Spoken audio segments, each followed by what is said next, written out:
안녕하세요, 로비입니다. 저는 2011년부터 13년까지 잠깐 보드게임 회사에 다녔던 기간을 제외하면 거진 20년째 보드게임 카페를 운영하고 있습니다. 총 7개의 보드게임 관련 매장을 운영했고요. 제 명의의 매장은 지금이 4번째입니다.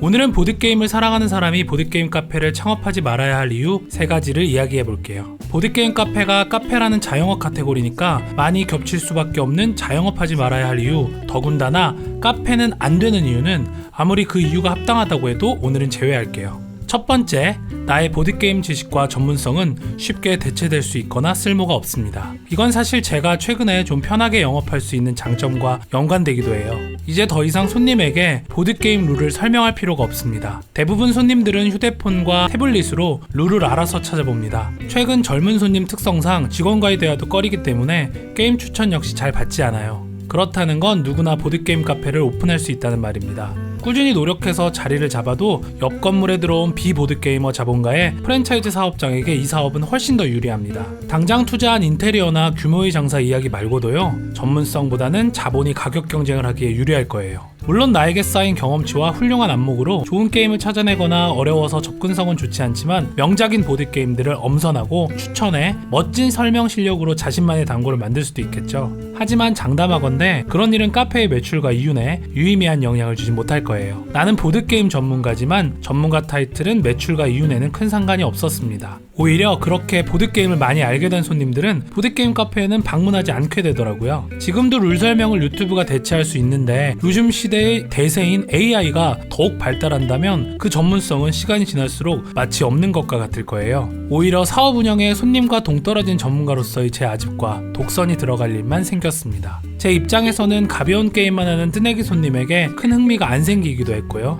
두 번째, 코로나와 같은 팬데믹은 끝나지 않았습니다.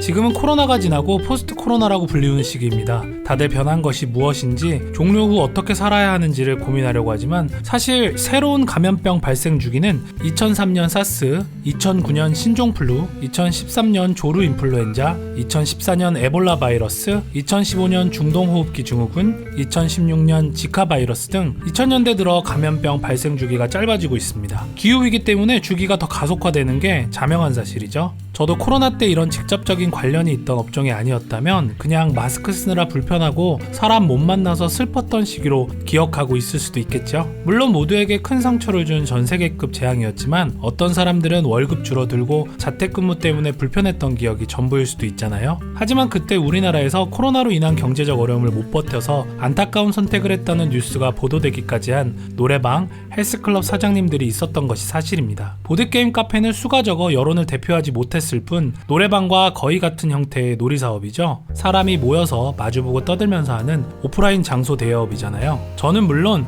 제 주변 같은 업종 사장님들 모두 크게 피해를 받고 폐업하고 절망하는 걸 경험했고 지켜봐야 했습니다. 요즘 긴 불경기에 허리끈 조여맨다고 방문하는 손님이 줄고 당장 3월이 되자마자 학생들이 개학과 개강했다고 매장이 텅 비어버리는 민감한 업종에 다음 팬데믹 유행은 사망 선고 그 자체가 아닐까 합니다. 그걸 버텨낼 무언가는 내가 보드게임을 얼마나 사랑하는지와는 전혀 관계가 없었어요. 세 번째, 나는 취미생활을 잃어버리고 말았습니다. 취미가 일이 되면 그때부터 취미가 없는 사람이 됩니다. 덕업일치가 되며 일도 즐거워질 수 있는 확률은 몇백 명 중에 하나 될까 말까예요. 굳이 내재적 동기 이론을 들먹이지 않아도 좋아하는 것을 하는 것하고 좋아하는 것을 잘하면서 성과를 꾸준히 내는 것은 다르니까요. 일을 시작하고 언젠가부터 보드게임을 하고 싶은 만큼 하지 못하고 하기 싫어도 해야 할 때가 생겼습니다. 수많은 보드게임 중에서 좋아하는 건 잘 꺼내지 못하고 오히려 싫어하는 게임을 지겹게 봐야 했고요. 그로 인해 내가 평소 좋아하던 보드게임을 하는 행위 자체가 무덤덤해지고 싫어지는 괴로움을 겪었어요. 내가 힘들 때 극복하게 만들어주었던 취미는 어느샌가 없어져 버렸고 남은 것은 지겨운 일감뿐이었습니다. 너무 비관적으로만 생각한다고 느끼실 거예요. 손님은 손님일 뿐이고 함께 취미생활을 즐기던 지인들과 새로 창업한 카페에서 여전히 함께 할 수 있지 않냐고요. 시간이나 공간적 여유가 있을 때도 있지만 카페는 수익을 내야 하기에 이벤트성을 제외하면 더 이상 할인이나 무료 손님을 위한 자리는 없었습니다.